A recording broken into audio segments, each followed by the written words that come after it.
इसमें महंगाई चल रही है, बताओ क्या करे गरीब आदमी। अमीर तो अमीर होता जा रहा, गरीब गरीब होता जा रहा। भाजपा की जो हुकूमत आई इसमें काम भी सही हुए हैं। सही ये हुआ है कि भाई तो गुंडागर्दी खत्म हो गई है। जो बेचारा गरीब है वो पिसता जा रहा है, जो अमीर है वो तो अमीर है ही। भाई भ्रष्टाचार के मेले में सब एक साथ हैं। ये गवर्नमेंट की तरफ से जो राहत मिल रही है उससे सभी खुशहाल हैं। इतना विकास इस पार्टी ने किया है, आज तक इसने किया है इतना विकास। देश में हर आदमी के लिए सोच रहा है, गरीब के लिए भी, ज़्यादातर गरीब के लिए सोच रहा है, समझे। और देश ने जो तरक्की करी है इसी कार्यकाल में करी है। देखिए चुनावी यात्रा अबू दर्दा अकरम के साथ हर रोज़ शाम 4 बजे सिर्फ और सिर्फ द ग्राउंड टीवी पर। द ग्राउंड टीवी के स्पेशल शो चुनावी यात्रा में आपका स्वागत है। लगातार हम आपको दिखा रहे हैं कि आखिर जनता क्या चाहती है 2024 के चुनाव को लेकर। और जैसे लगातार बीजेपी को 9 साल पूरे हो चुके हैं, उन 9 सालों के बीच क्या क्या मुद्दे हैं, क्या क्या इशू इनको आए हैं, क्या क्या इन्होंने चैलेंजेस फेस किए हैं और ये क्या चाहते हैं कि आखिर 2024 में वो काम होने चाहिए जो अब तक इन 9 सालों में नहीं हुए हैं।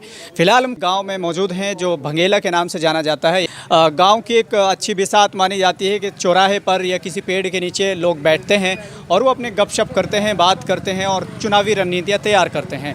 फिलहाल हम बंगेला में मौजूद हैं, इनसे जानते हैं कि 2024 के चुनाव को लेकर क्या सोचते हैं और इन 9 सालों में क्या चीज़ें इनको लगता है कि वो होनी चाहिए थी लेकिन नहीं हो पाई हैं। थोड़ा सा इनसे जानते हैं।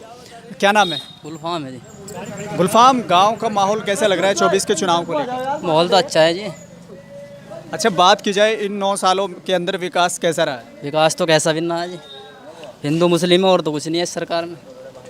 कांग्रेस की सरकार आनी चाहिए। अपनी जनता को देखते हो उन्होंने, गरीब कभी महंगाई नहीं होने दी। इसमें महंगाई चल रही है, बताओ क्या करे गरीब आदमी। अमीर तो अमीर होता जा रहा, गरीब गरीब होता जा रहा। अच्छा, तो इसका जिम्मेदार कौन है? बिल्कुल ख़त्म कर रखा है। नेता लोग है और कौन है? मेन आदमी है जो पार्टी के नेता हैं, यही है और कौन है बताओ। तो इन 9 सालों में आपको कोई काम बीजेपी का अच्छा लगा? हमें नहीं अच्छा लगा जी कोई काम भी। भाईचारा ख़त्म कर रहे हैं बिल्कुल। अच्छा, तो इनका पॉइंट है कि भाईचारा जो है वो बिल्कुल ख़त्म हो चुका है। क्या नाम है चाचा? ब्रह्मपाल। अभी इनकी बातों से कितना सहमत है? कह रहे कि भाईचारे को बहुत नुकसान हुआ है। देखो अलग अलग दिमाग है, कोई कुछ कहता है कोई कुछ है, ठीक है। हमें तो कोई घाटा नहीं, मेहनत कर ली, दबा के काम कर रहे, मिस्त्री काम कर रहे। अगर देखा जाए तो इन 9 सालों में कोई काम ऐसा जो आपको लगता है कि वो होना चाहिए था लेकिन नहीं हुआ है? तो सारे बढ़िया हो रहा और क्या उनसे खराब हो रहा, सब ठीक हो रहा। अच्छा, जैसे महंगाई, बेरोजगारी पर बात की जाए तो आपको लगता है? पैसे दे रहा, खुल के पैसे दे रहा, मान लो और चलो वाहन। कौन गरीब है इसमें? तो कह रहा है वाहन लो, लोन लो। गरीब है, गरीब कौन है? तो आपने लिया लोन? हम तो मेहनत वाले, रोज हथौड़ा बजाए हुए रखा सामान। अच्छा, क्या नाम है चाचा? मेरा नाम फखरुद्दीन है। ये फखरुद्दीन जी, 9 सालों में जैसे कई लोगों का कहना यह है कि भाईचारे को काफ़ी नुकसान हुआ है, तो आप कितना सहमत हैं इस बात से? देखो जी, थोड़ा बहुत जो है इसमें फ़र्क तो पड़ा है, लेकिन ये है कि भी काम ये भाजपा की जो हुकूमत आई इसमें काम भी सही हुए हैं। सही ये हुआ है कि भाई एक तो गुंडागर्दी ख़त्म हो गई है कि भाई आदमी कहीं भी आ जा सकता है, इससे कोई मतलब प्रॉब्लम नहीं है। आदमी पहले आदमी डरता था बाहर निकलता हुआ, अभी मतलब कुछ सही भी हुए हैं। कुछ मतलब महंगाई इतनी ज़्यादा हो गई है, इससे पब्लिक परेशान है। आम जनता जो है वो परेशान है। जो बेचारा गरीब है वो पिसता जा रहा है, जो अमीर है वो तो अमीर है ही। तो ये फ़र्क पड़ा है। अच्छा, अगर बात की जाए 24 के चुनाव को लेकर के, एक तरफ तो एनडीए है यानी कि बीजेपी और उसके जो अलग पार्टियां हैं जिनसे गठबंधन किया है, एक तरफ कांग्रेस पार्टी है और कई सारी पार्टियां जिन्होंने गठबंधन किया है। तो आपको इन दोनों में से कौन सा गठबंधन जो है वो लगता है कि 2024 में सरकार बनाने जा रहे हैं? देखो जी, ये तो ये है कि जो भी मेहनत ज़्यादा करेगा, जिसका मतलब प्रभाव अच्छा होगा, सरकार तो उसी की बनेगी। जिसने काम अच्छा करा सरकार उसी की बनेगी। लेकिन आप एक देश के नागरिक होने के नाते आपको किसकी सरकार अच्छी लगती है कि अगर वो सरकार आएगी तो वो देश हित के लिए होगी, देश के भले के लिए होगी? आपको कौन सी सरकार लगती है? सरकार तो जी देखो ऐसा है, देखो सरकार तो बदलाव होना चाहिए भाई। कभी इनके आगे कभी उनके आगे, में से एक ही सरकार ही नहीं रहनी चाहिए भाई। अब जो है ना, मतलब दूसरे को भी मौका मिलना चाहिए सरकार बनाने का। हम तो ये चाहते हैं। आप देखिए, आप देश में रह रहे हैं, आपको भी समस्या आ रही होगी, आपको भी फैसिलिटी मिल रही होगी।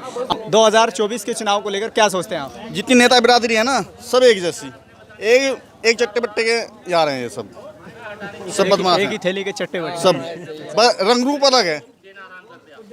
तो आपको क्या लगता है कि जैसे 2024 के चुनाव को लेकर के बीजेपी अलग पार्टियों से गठबंधन कर रही है, कांग्रेस अलग कर रही है, तो आपको किसका पलड़ा भारी लगता है? भाई भ्रष्टाचार के मेले में सब एक साथ हैं। ये कभी किसी का नंबर आ जा भ्रष्टाचार में, कभी किसी का नंबर आ जा, सब एक जैसे इक्वल हैं सब। अच्छा, इन 9 सालों में ये कहा जा रहा है कि इस बार भ्रष्टाचारी जो है वो सलाखों के पीछे हैं, माफिया सलाखों के पीछे हैं, मिट्टी में मिला दिए गए हैं, तो आप कैसे कह रहे हैं? भैया कहीं भ्रष्टाचार नहीं मिटा। अभी मैं किसी को देने लगूँ मेरा काम नहीं हो रहा, अब पैसे देता तुरंत काम हो जाए। अच्छा, हाँ। पैसा दो तुरंत काम हो जाता तुरंत है। काम। तो क्या लगता है पहले जो सरकारें रही हैं क्या उनमें भी भ्रष्टाचार नहीं होता था? भ्रष्टाचार हमारे खून में है। वे नेता कहीं बाहर से तो नहीं आए, हम में से आप में से तो गए। जब हमारे खून में भ्रष्टाचार डीएनए में, तो कहाँ से भ्रष्टाचार मिटेगा? अच्छा, इसको निपटाने के लिए या इसको ख़त्म करने के लिए क्या उपाय होना चाहिए? आज ऑन कैमरा बता दीजिए। भाई जब डीएनए में मिलावट दूर कैसे हो सके? ये तो भ्रष्टाचार हमारा एक आनुवंशिक गुण है, ये मिट ही नहीं सकता।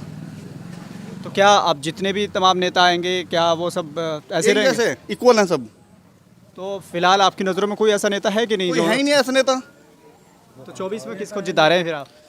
जब हमने कहा भैया किसी को दे दो, सब एक जैसे। अच्छा, इन 9 सालों में कोई काम अच्छा हुआ कि नहीं हुआ ये बताएं। भाई बात सुनो, काम तो है वही 20-80 कम फैक्टर है। 80 लगाओ, 20 जेब में जाओ। मैं भी ये करूँगा, अगर मैं नेता बन जाऊँ मैं भी ये करूँगा।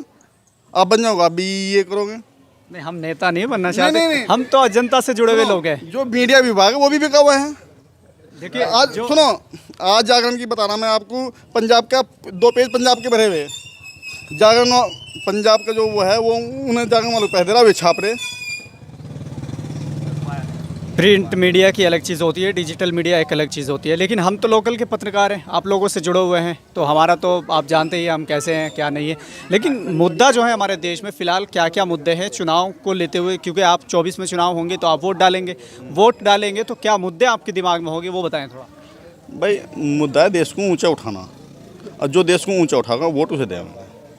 चलिए, ये तो आपने बता दिया, लेकिन आप ये ज़रूर बताएं कि आपकी नज़रों में ऐसे कौन है, वो व्यक्ति कौन है जो देश को ऊंचा उठाना चाहता? सब एक जैसे हैं। तो फिर देश कैसे तरक्की करेगा? तरक्की तो ऑटोमेटिक हो रही हो, 80-20 के हिसाब से हो रही। कोई ऐसा नहीं मिला कि 100 पे 100 लगा दे। तो कहीं ना कहीं आप इस चीज़ के खिलाफ है कि जितने लोग भ्रष्टाचारी हैं उन वो सत्ता में ना आए। हमें और नेताओं लोग से एलर्जी है, आम आदमी से एलर्जी नहीं। बहुत अच्छी बात है, पॉइंट की बात कही है। क्या नाम है चाचा? मेरा नाम तो रमेश है जी, रमेश है। अच्छा, कितने सहमत है आप इनसे? इनसे ये कह रहे हैं कि सब नेता भ्रष्टाचारी होते हैं, एक ही थैली के चट्टे बट्टे हैं। अरे ये तो सब बकवास कर रहा ना, कोई एक छाड़े का चट्टा बट्टा, एक आधा ठीक भी लिख रहा है, 2-4 ठीक लिख रहा है। ऐसी बात नहीं, 10 भैंस दूध दे रही तो 2-4 खराब भी हो जाती हैं। और जैसा हमारे मुल्ला जी ने बात रखी, इस सरकार को किसान से और मजदूर को सब बहुत लाभ है, राशन फ्री बट रहा है, तो और क्या चाहिए पब्लिक को बताओ। लेकिन ये कह रहे हैं कि राशन तो फ्री मिल रहा है, लेकिन राशन जिस पे बनता है गैस चाहिए होता है, तेल चाहिए होता है, और तमाम चीज़ें तो अपनी जेब से ही खरीदनी पड़ती है। कह रहे हैं कि बहुत महंगाई हो रही है। महंगाई तो हो ही रही, थोड़ा डीजल पे भी वो पैसा घटा दे। अभी मैंने आज ही सुना था गैस पे भी 200 रुपये घटाई गई हैं, तो वो लाभ ही है पब्लिक को। 200 रुपये का भी काफ़ी लाभ है, ऐसी बात नहीं है। अच्छा, ये कहा जा रहा है कि जैसे 9 साल पूरे हो गए हैं, अब 10वां साल है, चुनाव होने 24 में, तो कहीं ना कहीं विपक्षी की ओर से ये कहा जा रहा है कि जैसे विपक्षी की दूसरी बैठक हुई है तो 200 रुपये ख़त्म कर दिए गए, और वो कह रहे हैं कि अगर तीसरी होगी तो और भी पैसे घटने के चांसेस है। कह रहे हैं कि बीजेपी बौखलाई हुई है। इस बात तो वे जाने जो है नेता लोग बोखलाई हुई नहीं बोखलाई तो हुआ। आज सन 2024 भी तो चुनाव ऊपर से आते जा रहे, तो इस चक्कर में क्या पब्लिक करनी चाहिए। तो 200 रुपये कम हो गए हैं, उसको लेके कितना खुश हैं आप? काफ़ी खुश हैं, पब्लिक भी खुश है। अच्छा, हाँ, पब्लिक को रियायत मिली उसका, यही ऐसी बात नहीं, रियायत तो मिलेगी। तो क्या मानते हैं चुनाव को देखते हुए कम किए गए हैं कैसे? नहीं, ठीक है। कर लिए, कितना सहमत है आप इनसे? मैंने इनकी बात ही सुनी नहीं, मैं तो अभी आया। अच्छा, इनका कहना ये है कि जैसे गैस पे 200 रुपये कम कर दिए गए हैं, वो सही हुआ है। और दूसरा इनका कहना है कि आज मज़दूर जो हैं, किसान जो है, काफ़ी भला हो रहा है किसानों का, मज़दूरों का, गवर्नमेंट की तरफ से। तो आप कितना सहमत हैं इनसे? सही है बात, गवर्नमेंट की तरफ से जो राहत मिल रही है उससे सभी खुशहाल हैं। जैसे विपक्षी की ओर से ये कहा जा रहा है कि चुनाव को देखते हुए 200 रुपये कम कर दिए गए हैं, विपक्षी की दूसरी बैठक हुई तो 200 रुपये कम कर दिए गए हैं। आप क्या देखते हैं ऐसे? ऐसा है, विपक्ष का तो कहना, वो तो उनका तो काम है। विपक्ष का काम तो आलोचना करने का है। वो तो जो है अपने स्वार्थ के वशीभूत जो है वे भी तो इकट्ठे हो रहे, सब एक जगह क्यों हो रहे। इस ने जो है गवर्नमेंट ने पब्लिक को इतनी फैसिलिटी दी हैं जितनी और को किसी भी पार्टी ने नहीं दी, समझे। तो उन्हें ये दिखाई दे रहा है ये फेर नाजा में इनको नीचे गिरने के लिए सब एक साथ हो रहे हैं वे। उनका मतलब तो यही है कि इसको जो है डाउन किया जाए। लेकिन देखने की बात यह है, सबके सामने है, इतना विकास इस पार्टी ने किया है, आज तक किसने किया है इतना विकास? चहुमुखी विकास हुआ है इसमें। गरीब, इसने सबसे ज़्यादा गरीब आदमी को देखा है। इसका पहले से ही ध्येय था कि पीछे के आदमी को देखना है लाइन के, समझे। जो पीछे आदमी है उसका मतलब है जो निम्न वर्ग है उसी को जो है इसने ज़्यादा ध्यान दिया है और गरीबी जो है दूर हुई है पहले से जो है। आज जो है बहुत कम गरीबी है। अच्छा, ये कहा जा रहा है कि जैसे गरीबों की कमर तोड़ी जा रही है पेट्रोल तो पर, डीजल पर। एक सेकंड। और विपक्ष कह रहा है, विपक्ष का तो काम बुराई करने का होता है। जो कोई भी सत्ता में आता है उसका जो है विपक्ष हमेशा जो है विरोध करता है क्योंकि वो सत्ता में नहीं है।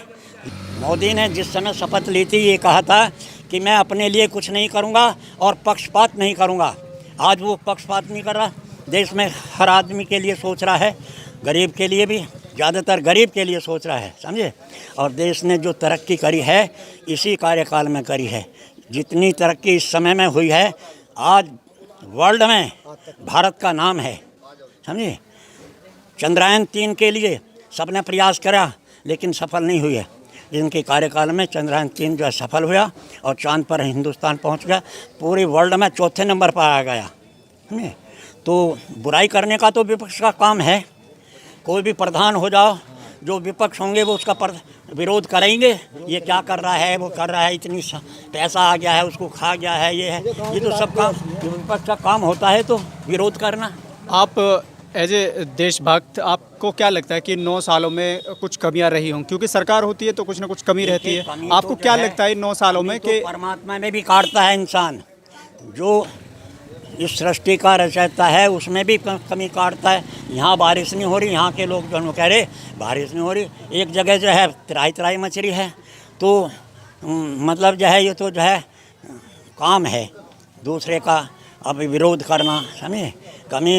लेकिन इसके काम को देखो ना, कितना काम किया है इसने। अभी तक तो हर घर मोदी, घर मोदी सुना था, अब तो गैस भी सुन रहे हैं। गैस भी घर पहुंच रही। अच्छा, गैस का क्या रेट चल रहा है आजकल मार्केट में? 910 रुपये। 910। तो मेरे ख्याल से 200 रुपये का असर आपको कैसा मिल रहा है देखने में? बढ़िया है, लोग ज़्यादा ले रहे बहुत। अच्छा, जैसे आपने बात करी कि आप घर घर गैस पहुंचा रहे हैं, तो जैसे अभी 1-2 दिन से थोड़ा रेट डाउन हुआ है, 200 रुपये कम हुए हैं, तो अब ज़्यादा गैस जा रहे हैं कि पहले गैस ज़्यादा जा रहे थे? पहले भी जा रहे थे, अब ज़्यादा जा रहे, अब ज़्यादा ले रहे। जो एक भरवा तो 2 भरवा रहा। अच्छा, हाँ। तो वैसे आपका और इससे अलग कोई काम नहीं? कोई काम नहीं है, तो ठीक ठाक मजदूरी पड़ जाती है। बहुत बढ़िया। तो आप क्या चाहते हैं? जैसे 9 साल पूरे हो चुके हैं, 24 में चुनाव होने हैं, डबल इंजन की सरकार है, तो क्या क्या फैसिलिटी आपको मिल पाई है? फैसिलिटी अब एक सुविधा और है कि पहले ब्लैक से झूठ बोलना पड़ता, अब झूठ नहीं बोलना पड़ता, ना ब्लैक देना पड़ता। नॉर्मल रेट पे जाएगा सिलेंडर, खांस के ले जाएगा। पहले गाली देता था हमें। अब इन 9 सालों में क्या कमी आपको देखने को मिली जो आपको लगता है कि 2024 के बाद उन पर काम होना चाहिए? कमी तो कुछ नहीं भैया, बस जो है थोड़ी महंगाई है। महंगाई है, तो क्या लगता है आपको महंगाई के लिए कौन जिम्मेदार है या कौन कम कर सकता है महंगाई? कम ना कोई भी करने का, जो आवेगा बढ़ावेगा घटावेगा नहीं, ना उसके हाथ में है। तो क्या मुद्दे होने वाले हैं 24 के अंदर? मुद्दे क्या होने भैया, जो पहली बात तो घटाएगा कोई नहीं, क्योंकि किसी के हाथ में नहीं है, ना ये कुछ कर सकते। और ये सरकार रही तो शायद कुछ हो जाए। लेकिन ये कहा जा रहा है कि 9 साल में तो महंगाई कम नहीं हुई, लगातार बढ़ती जा रही है, तो क्या कम हो सकती है? महंगाई तो बढ़ेगी, जब सिलेंडर को 4 आदमी चलाते थे तो कम का था, और 4000 चलाते थे, ज़्यादा का होना ही होना है। चलिए, क्या नाम है? विक्की नाम है सर। विक्की, कितना सहमत है? जिन लोगों से बात की है, अलग अलग ओपिनियन आपने देखा, तो आपको क्या लगता है? सबकी अलग अलग सोच है, जैसी भी है। आपकी क्या सोच है? क्योंकि आप एक युवा हैं और युवा होने के नाते आप किस युवाओं को कौन सी पार्टी ज़्यादा अहमियत देती है, आपको क्या लगता है? हमें तो सब भी ठीक है हमारे लिए तो। ठीक है जी, बस ये है अपना महंगाई बहुत ज़्यादा हो रही है इसमें। अच्छा, इन 9 सालों में और क्या क्या चीज़ें आपको फेस करनी पड़ी है, क्या क्या दिक्कतें आपको फेस करनी पड़ी है? महंगाई से बहुत ज़्यादा लड़ना पड़ रहा है। तो और हम आपको तो ये चाहेंगे कि महंगाई कम हो, बस इतना ही कहना चाहेंगे। तमाम तरह की जनता की राय हमने आपके सामने रखी। देखते रहिए द ग्राउंड टीवी का स्पेशल शो चुनावी यात्रा।